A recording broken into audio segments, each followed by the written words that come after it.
बाबा प्यार से वरदान बांटे, करते हैं माला माल, करते हैं माला माल। स्नेह भरी दृष्टि से करते, स्नेह भरी दृष्टि से करते, आत्मा को वो निहाल, करते हैं माला माल। बाबा प्यार से वरदान बांटे, बाबा प्यार से वरदान बांटे, करते हैं माला माल, करते हैं माला माल।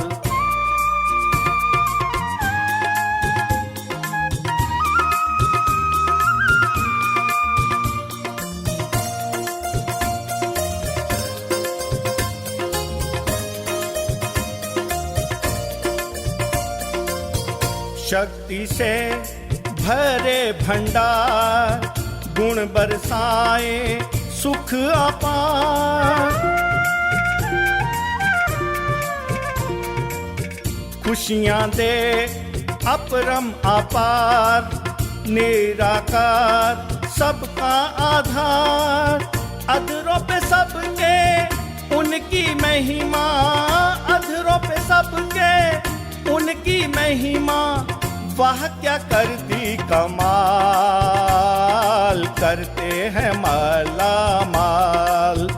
बाबा प्यार से वरदान बांटे, बाबा प्यार से वरदान बांटे, करते हैं माला माल, करते हैं माला माल।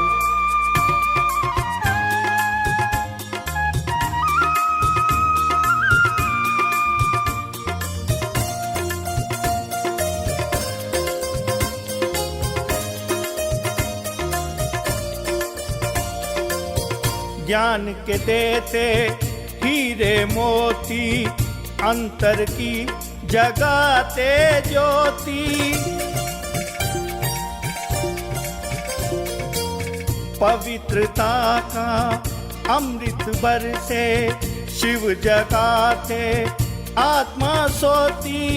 जिसको वो दाता मिल जाए, जिसको वो दाता मिल जाए, वो सदा खुशहाल, करते हैं माला माल। बाबा प्यार से वरदान बांटे, करते हैं माला माल, करते हैं माला माल। स्नेह भरी दृष्टि से करते, स्नेह भरी दृष्टि से करते, आत्मा को वो निहाल, करते हैं माला। ओम शांति, ओम शांति। आज प्यारे बाबा की अव्यक्त महावाक्य हैं। आज बाबा ने हम बच्चों को अपनी श्रेष्ठ भाग्य की स्मृति दिलाई है और चेकिंग भी करने के ऊपर अटेंशन दिलाया है कि हमें देखना है कि बाबा तो हमारा जन्म जन्म का भाग्य बना रहे हैं, जगा रहे हैं, परंतु उसके आधार से हमने अपने भाग्य को कितना जगाया है, कितना अपना सब प्रकार से सफल करके अपने भाग्य को बना रहे हैं। तो आज प्यारे बाबा की 7 तारीख के महावाक्य हैं। रिवाइज कोर्स है 19 नवंबर सन 1979 का, 89 का। मुरली का हेडिंग है तन मन धन और जन का भाग्य। तन मन धन और जन का भाग्य।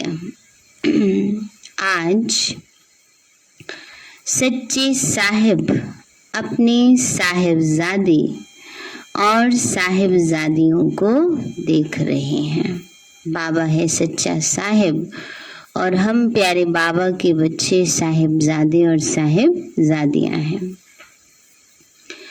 बाप को कहते ही हैं सत्य, इसलिए बाप दादा द्वारा स्थापन किए हुए युग का नाम भी सतयुग है।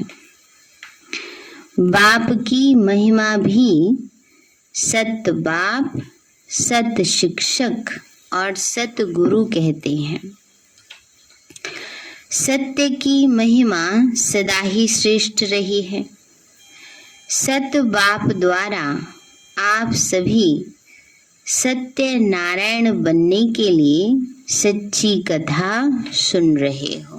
बाबा कहते हैं, बाबा को कहते ही हैं सत शिक्षक, सत बाप। तो ऐसे प्यारे बाबा से हम सभी सच्ची सच्ची सत्यनारायण की कथा सुन रहे हैं। ऐसा सच्चा साहिब अपने बच्चों को देख रहे हैं कि कितने बच्चों ने सच्चे साहिब को राजी किया है। बाबा ने कहा ऐसा सच्चा साहिब अपने बच्चों को देख रहे हैं कि बाबा साहिब को कितना राजी किया है। सच्चे साहिब की सबसे बड़ी विशेषता है वह दाता, विधाता और वरदाता है। राजी रहने वाले बच्चों की निशानी सदा दाता राजी, सदा दाता राजी है। बाबा ने कहा जिनसे सच्चा बाबा, सच्चा साहिब राजी है तो उनकी निशानी क्या है कि सदा दाता राजी है। इसलिए ऐसी आत्माएं सदा पने को, ज्ञान के खजाने, शक्तियों के खजाने, गुणों के खजाने, सब खजानों से भरपूर अनुभव करेंगे। बाबा ने कहा बच्चे जिन पर बाबा राजी है, सच्चा साहिब राजी है, उनकी निशानी क्या है कि वो आत्माएं अपने आप को सदा ज्ञान के खजाने, शक्तियों के खजाने, गुणों के खजाने, सब खजानों से भरपूर अनुभव करेंगी। कभी भी अपने को खजानों से खाली नहीं समझेंगे। कोई भी गुण व शक्ति व ज्ञान के गुह्य राज से वंचित नहीं होंगी।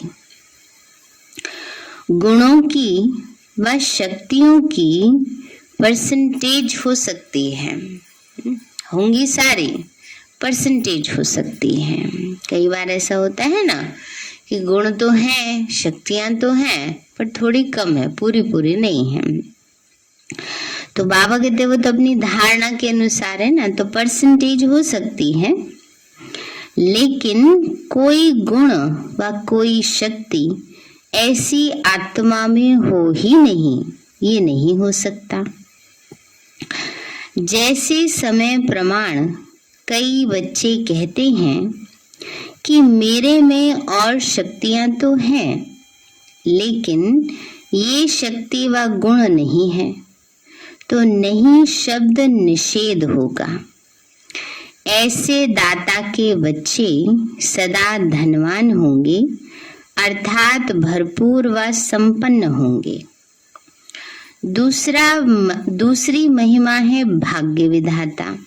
पहली बाबा ने बात बताई कि जिन पर भगवान राजी है, सच्चा साहिब राजी है, उनके जीवन में कभी भी किसी गुण शक्ति की कमी नहीं होगी। हाँ, परसेंटेज होगी, लेकिन ज्ञान गुण शक्ति की कमी नहीं होगी। फिर दूसरी बात बाबा ने बताई, बाबा की महिमा है भाग्य विधाता। तो भाग्य विधाता साहिब के राजी होने की निशानी है। ऐसे मास्टर भाग्य विधाता बच्चों के मस्तक पर सदा भाग्य का सितारा चमकता रहता है, अर्थात उनकी मूरत और सूरत से सदा रूहानी चमक दिखाई देती है। मूरत से सदा राजी रहने के फीचर्स दिखाई देंगे और सूरत से सदा रूहानी सीरत अनुभव होगी। इसको कहते हैं मस्तक में चमकता हुआ भाग्य का सितारा। बाबा ने कहा, बच्चे हर बात में तन मन धन जन चारों रूप से अपना भाग्य अनुभव करेंगे। ऐसे नहीं कि इनमें से कोई एक भाग्य के प्राप्ति की कमी महसूस करेंगे कि मेरे भाग्य में 3 बातें तो ठीक हैं, बाकी एक बात की कमी है। ऐसे नहीं। बाबा ने कहा, जिनसे भाग्य विधाता राजी है उनको तन का, मन का, धन का, जन का सब प्रकार का भाग्य प्राप्त होगा। किसी चीज की कमी अनुभव नहीं होगी। सतयुग में तो होगा ही होगा। सतयुग में हम जाएंगे, स्वर्ग नाम ही उसी का है जहाँ तन मन धन जन चारों प्रकार का भाग्य हो, सुख हो। लेकिन इस समय भी वो आत्मा भरपूर है। तो बाबा ने कहा, किसी भी भाग्य के प्राप्ति की कमी महसूस नहीं करेंगे कि मेरे भाग्य में 3 बातें ठीक हैं, बाकी एक बात की कमी है। ऐसे नहीं। अब बाबा ने बताया कि कैसे हम माने, कैसे समझे, है ना, कि हमें चारों प्रकार का भाग्य प्राप्त है। तन का भाग्य, तन का हिसाब किताब कभी प्राप्ति व पुरुषार्थ के मार्ग में विघ्न अनुभव नहीं होगा। बाबा ने कहा, ऐसे नहीं कि हिसाब किताब नहीं देने पड़ेंगे, चुप तो नहीं करना पड़ेगा। तन का भाग्य है तो शरीर कभी बीमारी ना पड़े, नहीं, लेकिन वो हमारे पुरुषार्थ में विघ्न नहीं बनेगा, सेवा में नहीं बनेगा ना। तो बाबा ने कहा, तन कभी सेवा से वंचित होने नहीं देगा। और सच में हमने फील किया है, जैसे सेवा पूरी तन का हिसाब किताब शुरू ना। जैसे बाबा की सेवा होती है तो अपने आप ही जैसे बाबा चला रहा है और हम चल रहे हैं, और जैसे बाबा का काम पूरा हुआ वैसे ही तन का हिसाब किताब शुरू हो जाता है। तो ये क्या है? ये तन का भाग्य है। कभी कभी सेवा से हमारे तन के कर्म भोग भी बहुत सारे चुक्त हो जाते हैं हम। तो ये क्या होता है? ये हमें तन का भाग्य मिला हुआ है, क्योंकि इस समय संगम पर हम अपना तन सेवा में लगाते हैं। तो बाबा ने कहा, बच्चे तन कभी भी सेवा से वंचित होने नहीं देगा। कर्म भोग के समय भी ऐसे भाग्यवान किसी न किसी प्रकार से सेवा के निमित्त बनेंगे। कर्म भोग को चलाएगा, लेकिन कर्म भोग के वश चिल्लाएंगे नहीं।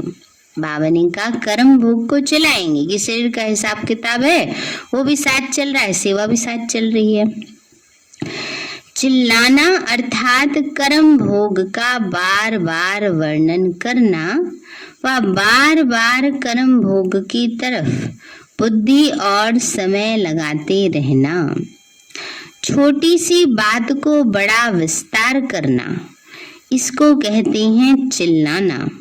और बड़ी बात को ज्ञान के सार से समाप्त करना, इसको कहते हैं चलाना।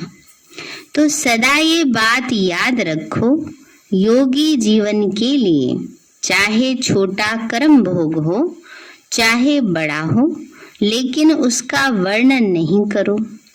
कर्म भोग की कहानी का विस्तार नहीं करो, क्योंकि वर्णन करने में समय और शक्ति उसी तरफ होने के कारण हेल्थ कॉन्शियस हो जाते, सोल कॉन्शियस नहीं ना। बाबा ने कहा, चलो बीमारी है, दवाई लो, डॉक्टर को दिखाओ, ये नहीं कि बिल्कुल बेले हो जाओ लेकिन बार बार उसका वर्णन नहीं करो।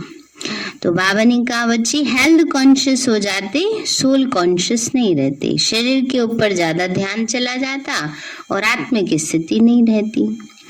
ये हेल्थ कॉन्शियसनेस रूहानी शक्ति से धीरे धीरे नर्वस बना देती। देह में बुद्धि ज्यादा फंसती तो बाबा कहते रूहानी शक्ति से नर्वस बना देती।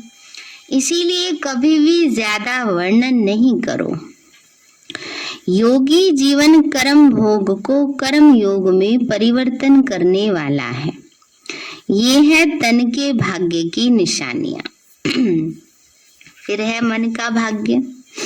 मन सदा हर्षित रहेगा, क्योंकि भाग्य की प्राप्ति की निशानी हर्षित रहना ही है ना। बाबा ने कहा किसी का भाग्य अच्छा होता है तो वो सदा खुश रहते हैं।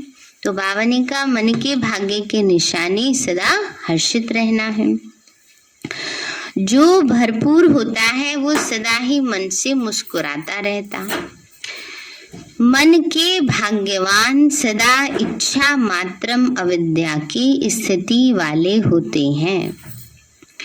भाग्य विधाता के राजी होने के कारण सर्व प्राप्ति संपन्न अनुभव करने के कारण मन का लगाव व झुकाव व्यक्ति व वस्तु की तरफ नहीं होगा। इसको ही सार रूप में कहते हो मन मना भव ना। बाबा ने कहा मन का भाग्य प्राप्त है तो किसी भी चीज में जैसे मन बुद्धि बहुत ज्यादा उलझी नहीं होगी। हाँ, ये तो है कोई कार्य करना है, कोई अगर मान लो घर में भी कोई चीज चाहिए होती है तो उसके बारे में चिंतन तो किया जाता है, वो एक अलग बात है। लेकिन मन उलझा रहे, परेशान रहे, अवस्था उसके कारण खराब रहे, वो नहीं होगा। इसको ही सार रूप में कहते हो मन मना भव। मन को बाप की तरफ लगाने में मेहनत नहीं होगी, लेकिन सहज ही मन बाप की मोहब्बत के संसार में रहेगा। एक बाप दूसरा ना कोई, इसी अनुभूति को मन का भाग्य कहते हैं ना। बाबा ने कहा अंदर में पक्का रहेगा कि एक बाप दूसरा ना कोई, ये है मन का भाग्य। ये अनुभूति है तो इसको कहेंगे मन का भाग्य। फिर है धन का भाग्य। ज्ञान धन तो है ही, लेकिन स्थूल धन का भी महत्व है।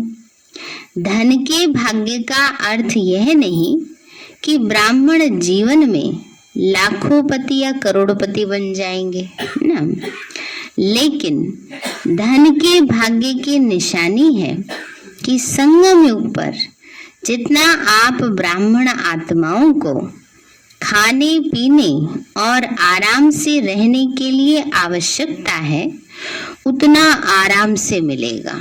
उसके लिए बहुत खींचातान नहीं होगी।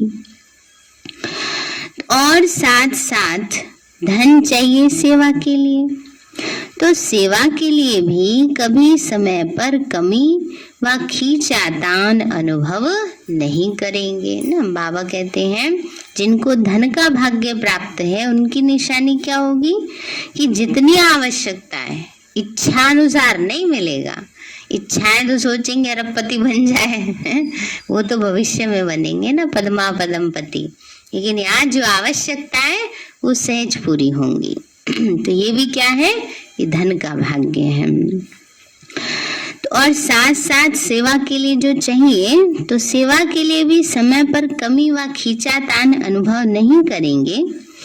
कैसे भी कहाँ से भी सेवा के लिए समय पर भाग्य विधाता बाप किसी को निमित्त बना ही देते हैं। धन के भाग्यवान कभी भी अपने नाम व मान की नाम की व शान की इच्छा के कारण सेवा नहीं करेंगे। अगर नाम और शान की इच्छा है तो ऐसे समय पर भाग्य विधाता सहयोग नहीं दिलाएगा। बाबा ने कहा अगर नाम के लिए शान के लिए सेवा कर रहे हैं तो बाबा ने कहा ऐसे समय पर भाग्य विधाता सहयोग नहीं दिलाएगा। लेकिन जहाँ जिनवन सेवा है, वहाँ सेवा के लिए आवश्यकता है, वहाँ वो आवश्यकता में कभी कमी नहीं पड़ेगी। सच्ची आवश्यकता और इच्छा में रात दिन का अंतर है। सच्ची आवश्यकता है और सच्चा मन है तो कोई भी सेवा के कार्य तो सफल होगा ही, लेकिन भंडारी में और ही भरपूर हो जाएगा, बचेगा। इसलिए गायन है शिव के भंडारे और भंडारी सदा भरपूर और कालकंटक सब दूर। तो ये है धन के भाग्य की निशानी। विस्तार तो बहुत है लेकिन सार में सुना रहे हैं। फिर चौथी बात, जन का भाग्य। तो जन अर्थात ब्राह्मण परिवार व लौकिक परिवार, लौकिक संबंध में आने वाली आत्माएं व अलौकिक संबंध में आने वाली आत्माएं। तो जन द्वारा भाग्यवान की पहली निशानी है जन के भाग्यवान आत्मा को जन द्वारा सदा स्नेह और सहयोग की प्राप्ति होती रहेगी ना। बाबा ने का जन का भाग्य मतलब संबंध संपर्क में आने वालों से स्नेह और सहयोग मिलता रहेगा। कम से कम 95% आत्माओं से प्राप्ति का अनुभव अवश्य होगा। पहले भी सुनाया कि 5% आत्माओं का हिसाब किताब में चूक तो होता है। अब सारे तो संतुष्ट होने जाएंगे, भगवान से ही नहीं होते तो बाबा कहते तुमसे कैसे हो जाएंगे। तो 95% माना मैक्सिमम आत्माएं स्नेह और सहयोग देंगी। 5% ऐसी आत्माएं, कोई आत्मा ऐसी होगी जिससे हिसाब किताब होगा। इसलिए उन्हों द्वारा कभी स्नेह मिलेगा, कभी परीक्षा भी होगी, लेकिन 5% से ज्यादा नहीं होना चाहिए। ऐसी आत्माओं से भी धीरे धीरे शुभ भावना शुभ कामना द्वारा हिसाब को चुकतू करते रहो। जब हिसाब चुकतू हो जाएगा तो किताब भी खत्म हो जाएगा, फिर हिसाब किताब रहेगा ही नहीं। तो भाग्यवान आत्मा की निशानी है जन के रहे हुए हिसाब किताब को सहज चुकतू करते रहना और 95% आत्माओं द्वारा सदा स्नेह और सहयोग की अनुभूति करना। जन के भाग्यवान आत्माएं जन के संबंध संपर्क में आते सदा प्रसन्न रहेंगी। प्रश्न चित्त नहीं लेकिन प्रसन्न चित्त। ये ऐसा क्यों करता है, ये ऐसे क्यों कहते हैं, ये बात ऐसे नहीं ऐसे होनी चाहिए। चित्त के अंदर यह प्रश्न उत्पन्न होने वाले को प्रश्न चित्त कहा जाता है। और प्रश्न चित्त कभी सदा प्रसन्न नहीं रह सकते ना। बाबा ने कहा प्रश्न चित्त क्यों क्या कैसे कि अगर क्यों में लगे रहेंगे, उलझन में लगे रहेंगे तो कभी खुश नहीं रह सकते। उसके चित्त में सदा क्यों की क्यों ही लगी रहेगी। इसीलिए उस क्यों को समाप्त करने में ही समय चला जाता है। और ये क्यों फिर ऐसी होती है जो आप छोड़ना चाहो तो भी नहीं छोड़ सकते, है ना। जब एक बारी क्यों क्या कैसे में उलझ जाते तो छोड़ना चाहते भी छोड़ नहीं पाते। तो जब रचना रच ली तो पालना तो करनी पड़ेगी। अब क्यों क्या में उलझ गए तो उसका विस्तार भी झेलना ही पड़ेगा। फिर उसमें चिंतन चलता रहेगा। पालना करना माना फिर उसके पीछे चिंतन चलाते रहेंगे। चाहे कितने भी मजबूर हो जाओ लेकिन समय एनर्जी देनी ही पड़ेगी। इसीलिए इस व्यर्थ रचना को कंट्रोल करो। क्यों क्या कैसे, बाबा ऐसे क्यों, ऐसे नहीं वैसे क्यों, बाबा कहते इससे बचो, इसका कंट्रोल करो। व्यर्थ के संकल्पों को रचना ये कंट्रोल करो। यह बर्थ कंट्रोल करो ना। बाबा ने कहा अब ये व्यर्थ संकल्प चलाना, इनका बर्थ कंट्रोल करो। समझा। हिम्मत है। जैसे लोग कह देते हैं ना कि ये तो ईश्वर की देन है, इसमें हमारी गलती थोड़ी है। बच्चों को कह देते हैं, मुस्लिम जो होते हैं ना उनके बहुत सारे होते हैं, तो क्या कहते हैं भगवान की देन है।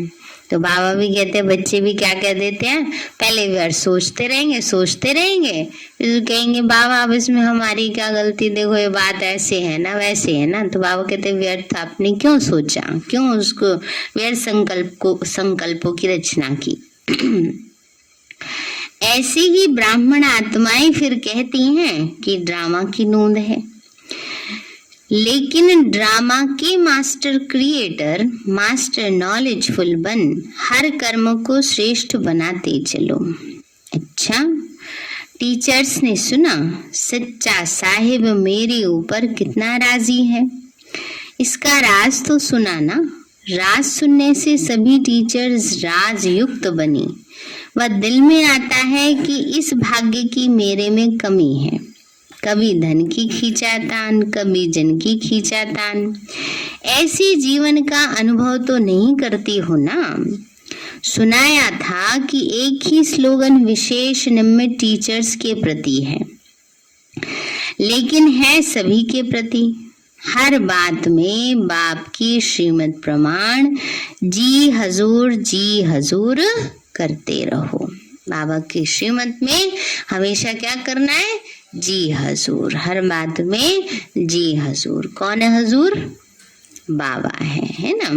तो बाबा भी क्या करेगा, हजूर हाजिर हो जाएगा, हमारे सामने हाजिर हो जाएगा। जो बच्चे बाबा की हर श्रीमत का पालन करेंगे तो बाबा भी तो बंधा हुआ है ना उनके लिए। तो बाबा ने कहा बच्चों का जी हजूर करना और बाप का बच्चों के आगे हाजिर हजूर होना। जब हजूर हाजिर हो गया, हजूर माना शिव बाबा और हाजिर माना सामने आ गया, प्रत्यक्ष हो गया, तो बाबा फिर मदद करने के लिए आ जाते हैं। फिर किसी भी बात की कमी नहीं रहेगी, सदा संपन्न हो जाएंगे। दाता और भाग्य विधाता दोनों की प्राप्तियों के भाग्य का सितारा मस्तक पर चमकने लगेगा। टीचर्स को तो ड्रामा अनुसार बहुत भाग्य मिला हुआ है। सारा दिन सिवाय बाप और सेवा के काम ही क्या है, धंधा ही ये है। प्रवृत्ति वालों को तो कितना निभाना पड़ता है। आप लोगों को तो एक ही काम है, कई बातों से स्वतंत्र पंछी हो, समझते हो अपने भाग्य को। कोई सोने का पिंजरा, हीरो का पिंजरा तो नहीं बना देते, बनाते भी खुद हैं, फंसते भी खुद हैं। बाप ने तो स्वतंत्र पंछी बनाया है, उड़ता पंछी बनाया है। बहुत बहुत लकी हो, समझा। तो हर एक को भाग्य की विशेषता अवश्य मिली हुई है।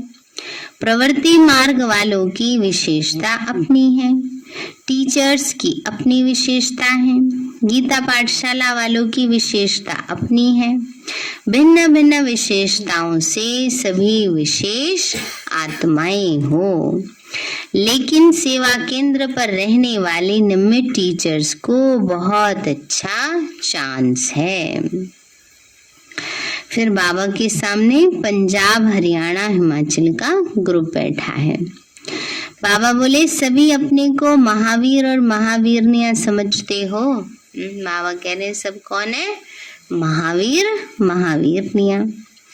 महावीर तो हो, लेकिन सदा महावीर हो, या कभी महावीर कभी थोड़ा कमजोर हो जाते, ऐसे तो नहीं, सदा महावीर है ना।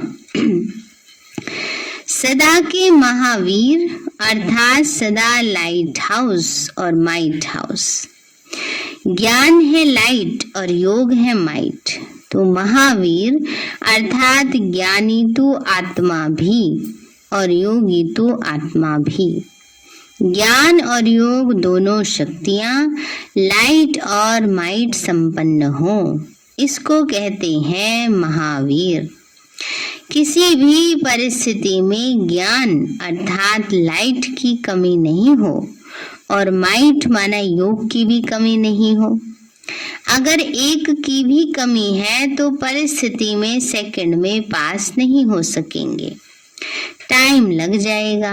पास तो हो जाएंगे, लेकिन समय पर पास नहीं हुए तो फिर फायदा क्या, समझो रिजल्ट निकल गया, उसके बाद किसी ने अपना क्वेश्चन पेपर सॉल्व किया, फायदा क्या। तो बाबा कहते हैं बच्चे, तो पास समय निकल गया, समय पर पास नहीं हुए तो क्या पास हुआ। जैसे स्थूल पढ़ाई में भी अगर एक सब्जेक्ट में भी फेल हो जाते हैं तो फिर से 1 वर्ष पढ़ना पड़ता है, साल के बाद फिर पास होते हैं। तो समय गया ना, ऐसे जो ज्ञानी और योगी तो आत्मा, लाइट और माइट दोनों स्वरूप नहीं है, उनको भी परिस्थिति से पास होने में समय लग जाता है। अगर समय पर पास न होने के संस्कार पड़ जाते हैं तो फाइनल में भी वो संस्कार फुल पास नहीं होने देते ना। आदत पड़ गई है समय पे पास ना होने की, बात निकल जाती है तब याद करते हैं, अच्छा बाबा ने तो ऐसे कहा था, बाबा ने तो ऐसे कहा था, इस बात में अगर हम ऐसे कर लेते तो अच्छा रहता। अब बाबा कहते हैं जब समय था तब तो तुमने सोचा नहीं है, बाद में सोचने से फायदा क्या है ना। इसलिए फिर बाबा ने कहा फाइनल पेपर में भी फिर फुल पास होने, ये संस्कार फुल पास होने नहीं देगा। तो पास होने वाले तो हैं लेकिन समय पर पास होने वाले नहीं। तो सदा समय पर फुल पास होते हैं, उनको कहते हैं pass with honours. Pass with honour अर्थात धर्मराज भी उनको ऑनर देगा, सम्मान देगा। धर्मराजपुरी में भी सजाएं नहीं होंगी, ऑनर होगा, सम्मान होगा, गायन होगा कि ये पास विद ऑनर है। तो पास विद ऑनर होने के लिए विशेष अपने को कोई एक बात में, कोई भी संस्कार में, स्वभाव में, गुणों में, शक्ति में कमी नहीं रखना ना। बाबा ने कहा अगर पास विद ऑनर होना है तो किसी स्वभाव, संस्कार, गुण और शक्ति में कमी नहीं रखना। सब बातों में कंप्लीट बनना अर्थात पास विद ऑनर बनना। तो सभी ऐसे बने हो या बन रहे हो? बच्चों ने कहा बाबा बन रहे हैं, इसलिए ही विनाश रुका हुआ है। बाबा कह रहे हैं इसीलिए विनाश रुका हुआ है, अभी तुम बन रहे हो, आपने रोका है। बाबा बच्चों को कह रहे हैं आपने रोका है। विश्व के विनाश अर्थात परिवर्तन के पहले ब्राह्मणों की कमियों का विनाश चाहिए। अगर ब्राह्मणों की कमियों का विनाश नहीं हुआ तो विश्व का विनाश अर्थात परिवर्तन कैसे होगा। तो परिवर्तन के आधार मूर्त आप ब्राह्मण हो। तो पंजाब, हरियाणा, हिमाचल वालों को तो पहले तैयार होना चाहिए। आप अंत लाने के लिए लाने वाले तैयार नहीं हो, इसीलिए आतंकवादी तैयार हो रहे हैं। बाबा कहते हैं आप अंत लाने वाले तैयार नहीं हो तो इसीलिए आतंकवादी तैयार हो जाते हैं। तो सभी पहला नंबर लेने वाले हो या जो भी मिले उसमें राजी रहेंगे। अनेकों से तो अच्छे हैं ही, ऐसे तो नहीं सोचते हो, अच्छे तो हो ही, लेकिन अच्छे से अच्छा बनना है। कोटो में कोई तो बन गए, ये बड़ी बात नहीं है, लेकिन कोई में भी कोई बनना है, इसलिए सदा एवर रेडी। अंत में रेडी नहीं, एवर रेडी, हमेशा तैयार, सदा रेडी रहने वाले। अगर कहेंगे बन रहे हैं तो पुरुषार्थ तीव्र नहीं होगा। तो बाप की नजर पहले पंजाब पर पड़ी ना, तो जब बाप की नजर पहले पड़ी तो आना भी पहले नंबर में है। फाउंडेशन वाले हो तो फाउंडेशन सदैव पक्का रहता है। अगर कच्चा हुआ तो सारी बिल्डिंग ही कच्ची हो जाती है। तो सदा इसी वरदान को याद रखना कि हर परिस्थिति में पास विद ऑनर बनने वाले। इसकी विधि है एवर रेडी रहना। अच्छा, सबसे बड़ा जोन तो मधुबन ही है। सब ब्रह्मा कुमार और ब्रह्मा कुमारियों का असली घर मधुबन है ना, बाबा का घर है। आत्माओं का घर परम धाम है, लेकिन ब्राह्मणों का घर तो मधुबन है ना। तो अमृतसर या लुधियाना के नहीं हो, पंजाब या हरियाणा के नहीं हो, लेकिन आपकी परमानेंट एड्रेस मधुबन है, बाकी तो सब सेवा स्थान है। चाहे प्रवृत्ति में रहते हो तो भी सेवा स्थान है, घर नहीं है। स्वीट होम मधुबन है, ऐसे समझते हो ना, या वही घर याद आता है? मधुबन जाके तो वो घर किसी को याद नहीं आता। अच्छा, सदा सर्व प्रकार के भाग्य को अनुभव करने वाले अनुभवी आत्माओं को, सदा हर कदम में जी हजूर करने वाले बाप के मदद के अधिकारी श्रेष्ठ आत्माओं को, सदा प्रसन्न चित्त के बदले प्रसन्न चित्त रहने वाले ऐसे प्रशंसा के योगी आत्माओं को बाप दादा का याद प्यार और नमस्ते। अच्छा, मीठे मीठे सिक्के लदे बच्चों प्रति माता पिता बाप दादा का याद प्यार। गुड मॉर्निंग रूहानी बाप के रूहानी बच्चों को नमस्ते। बच्चों की रूहानी माता पिता बाप दादा को नमस्ते नमस्ते नमस्ते। बाबा वरदान दिया आज बाबा ने। समाने की शक्ति द्वारा एक मत का वातावरण बनाने वाले दृष्टांत रूप भव। समाने की शक्ति द्वारा एक मत का वातावरण बनाने वाले दृष्टांत रूप भव। बाबा बोले जो एक जैसे मन के हैं, एक की ही लगन और एक रस स्थिति में स्थित, एक की मत पर चलने वाले हैं, आपस में संकल्पों में भी एक मत है, वही माला में पिरोए जाते हैं। एक माला में तो एक जैसे दाने आएंगे ना, और एक दूसरे के साथ में एक ही डोर में बन सके ना। अब कोई कहे नहीं मैं तो ऐसे करना है, दूसरा कहे नहीं मैं तो ऐसे करना है, तो थोड़ी एक डोर में बनने वाले होंगे, है ना। इसलिए बाबा ने कहा एक मत, एक ही संकल्प, वो एक माला में आएंगे, वो विजय माला में आएंगे। लेकिन एक मत का वातावरण तब बनेगा जब समाने की शक्ति होगी ना। एक कहे दूसरा मान ले, वो बात को सहज स्वीकार कर ले। यदि कोई बात में भिन्नता हो जाती तो उस भिन्नता को समाओ, तब आपस में एकता से समीप आएंगे और सबके आगे दृष्टांत रूप बनेंगे, माना एग्जाम्पल बनेंगे। स्लोगन है हर संकल्प वाणी और कर्म में रूहानियत धारण करो, तब सर्विस में रौनक आएगी। हर संकल्प वाणी और कर्म में रूहानियत धारण करो, तब सर्विस में रौनक आएगी। और मुरली का हेडिंग है तन मन धन और जन का भाग्य। तो चारों प्रकार का भाग्य विधाता ने हमें दे दिया है। अब बढ़ाना घटाना तो बच्चों के ऊपर है ना। अच्छा, ओम शांति। मीठे बाबा, आपने हमें सब कुछ दिया, आपका पदम गुणावार शुक्रिया। प्यारे बाबा, आप हमें ज्ञान गुण शक्तियों वरदानों और सद्बुद्धि से भरपूर करते हो, आपका बार बार शुक्रिया। मीठे बाबा, आपने मुझ आत्मा को, इस सेवा स्थान को, विश्व की सर्वात्माओं को निर्विघ्न बनाया, आपका बार बार शुक्रिया। प्रकृति के पांचों तत्वों का भी शुक्रिया, साइंस के साधनों का भी शुक्रिया, लौकिक अलौकिक परिवार का भी शुक्रिया। हे तन, तुम्हारा भी शुक्रिया।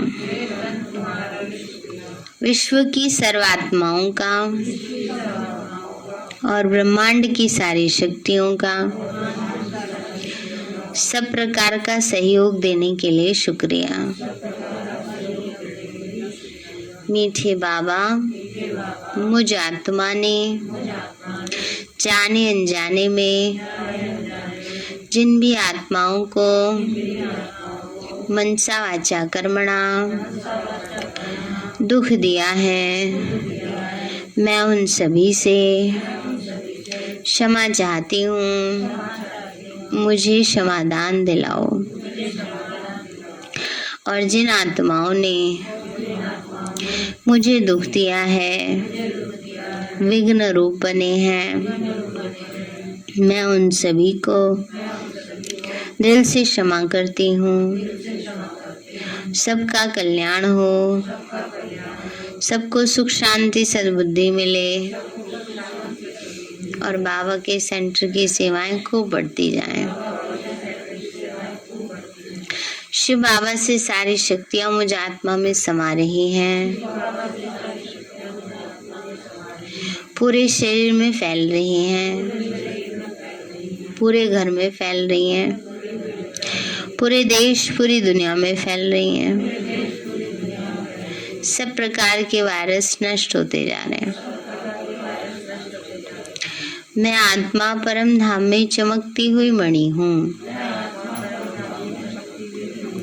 सतयुग में पावन देवताई शरीर में पहले नंबर जन्म में रॉयल फैमिली में हूँ। मैं अष्टभुजाधारी देवी दुर्गा हूँ। विघ्न विनाशक गणेश हूँ। मैं बाबा की छत्र छाया में पलने वाली सर्वश्रेष्ठ ब्राह्मण आत्मा हूँ। मैं फरिश्ता हूँ। मेरे साथ सब बहुत अच्छा होगा। मेरे साथ सब कुछ बहुत अच्छा होगा। मेरे साथ सब कुछ बहुत अच्छा होगा। मेरे साथ सब कुछ बहुत अच्छा होगा। मेरे साथ सब कुछ बहुत अच्छा होगा।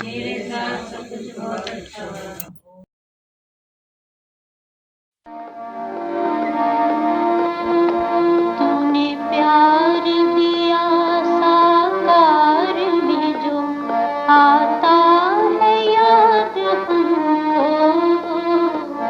तूने प्यार दिया साकार भी जो आता है याद हमको। तेरे पत्र की मीठी याद है जो, तेरे पत्रों की मीठी याद है जो तड़पाती है दिल को कर, तड़पाती है दिल को कर। तूने प्यार दिया साकार भी जो आता है याद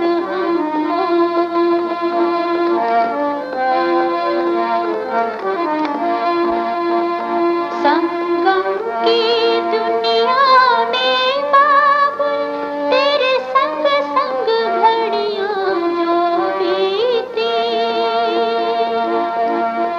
इस दिल को तसल्ली देने को करते हैं याद उन घड़ियों को, करते हैं याद उन घड़ियों को।